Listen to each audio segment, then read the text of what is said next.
అనమాట.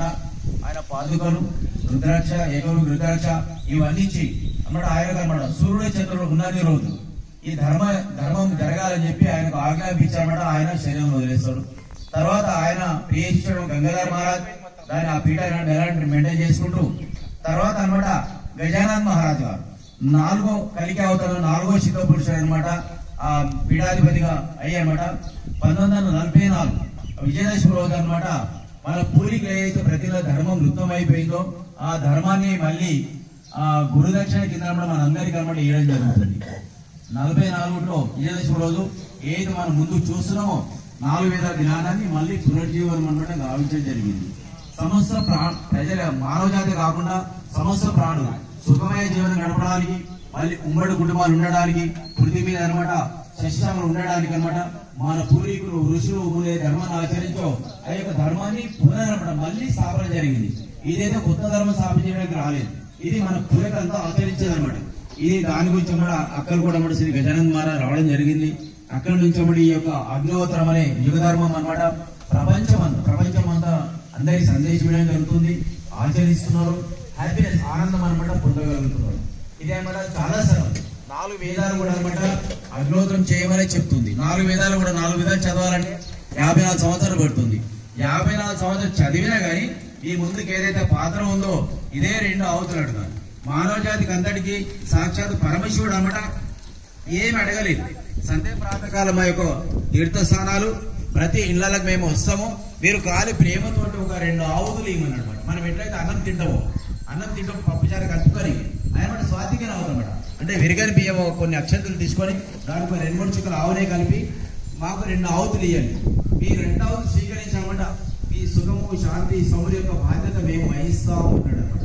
పూర్వకాలం అందరి కర్తవ్యంగా ఆచరించారు కాబట్టి ఎవరికి సుఖం అనేది దీనం దుఃఖం అనేది ఏమీ లేకపోయింది. అందరూ ప్రశాంతమైన జీవనం గడుపుతూ అంతిమ సమయంలో మనం ఎక్కడి నుంచి వచ్చామో అక్కడికి అనమాట పోయేది. మనం అంతా అనమాట యాక్చువల్ ద్యూలోకం నుంచి వచ్చాం మళ్ళీ పోవడం మర్చిపోయాం. ఇది మనం దారి చూయిస్తుంది అనమాట. ఇది అన్ని సమస్యల పరిష్కారం. ఇది అగ్నిహోత్రం. మీరు ఏ రకంగా తీసుకున్నా ఈ అగ్నిహోత్రం మనకు ఉపయోగపడుతుంది. మీరు హెల్త్ పరంగా కానీ పిల్లలు మంచి జ్ఞానం కానీ మీరు వ్యవసాయం కానీ గోసంపద పెరగడానికి కానీ అన్ని రకాల అనమాట ఈ అగ్నిహోత్రాలను మేలు చేస్తుంది. మీరు అనుకోవచ్చు 2 అవతలలో ఇంత శక్తి ఎలా ఉంటుందని చెప్పేసి. తెలుసు కదా మర్రి విత్తనం కూడా చాలా చిన్నది. దాంట్లో ఒక విశాలమైన వృక్షం ఇమిడి ఉంటుంది. అంటే ఏళ్ళు ఎక్కడున్నాయి మొదలు ఎక్కడుంది ఎవరు కనిపెట్టాలి ఎంతవరకు అనమాట. అది ఎంతో దూరం కొన్ని 100 కిలోమీటర్ల దూరం వ్యాపిస్తుంది. కానీ దాని అంతు అనమాట ఇంతవరకు ఎవరికి తెలియదు. అలాగే అనమాట అగ్నిహోత్రం లోపల మాత్రమే శక్తి ఇమిడి ఉంది. అందుకే రాముడు కానీ కృష్ణుడు కానీ గౌతమ బుద్ధుడు కానీ ఎంతమంది అవతార పురుషులు అయితే మనకు అవతరించారో ధర్మస్థం చేశారో దీని స్థాపన చేయడానికి ఇది మళ్ళీ లుప్తపోయిన అని దీనికి అనమాట హాని జరిగినప్పుడల్లా దాన్ని మళ్ళీ అనమాట దానికి అనమాట ఉన్నది చెప్పడానికే వాళ్ళు అవతార పురుషులు అనమాట రావడం జరుగుతుంది. ఇప్పుడు కూడా అనమాట కార్యం అక్కల నుంచి అదే జరుగుతుంది. దీనివల్ల మనకు సుఖము శాంతి ఆనందం లభిస్తుంది. మీరు లక్షలాది రూపాయలు పెట్టినా ఎక్కడ ఆనందం మార్కెట్ దుకాణాలు లేవు. ధర్మాన్ని ఆచరించే వాళ్ళ అనమాట ఆనందం లభిస్తుంది. ఆరోగ్యం బాగుంటుంది. మనం ఎక్కడి నుంచి వచ్చాం అక్కడ పోవడానికి అనమాట మనకు దారి చేసి హైదరాబాద్ నుంచి వచ్చాం. మళ్ళీ హైదరాబాద్ ఎట్లా పోవాలి మాకు తెలుసు కదా. మనం ఎక్కడి నుంచి వచ్చామో యాక్చువల్ అనమాట ఎంత ప్రయత్నం చేసాం మనం ఎక్కడి నుంచి మనం ఎవరికి తెలియదు. ఈ అగ్నిహోత్రం అనమాట దారి చూపిస్తుంది. అగ్నిహోత్ర యుగ ధర్మం అన్ని సమస్యల పరిష్కారం అనమాట. ఈరోజు ప్రకృతి వైపరీత్యం అన్ని చూస్తూ టీవీ పేపర్ అన్ని చూస్తారు కదనమాట. ఈరోజు యుద్ధాలు కనుక వస్తే ఎంత నష్టం జరుగుతుందో దానికంటే 10 రెట్లు ప్రకృతి వైపరీత్యాలు వస్తుందని మనకు సైంటిస్టులు అనమాట ఈ మధ్యన పేపర్ ఇచ్చారు.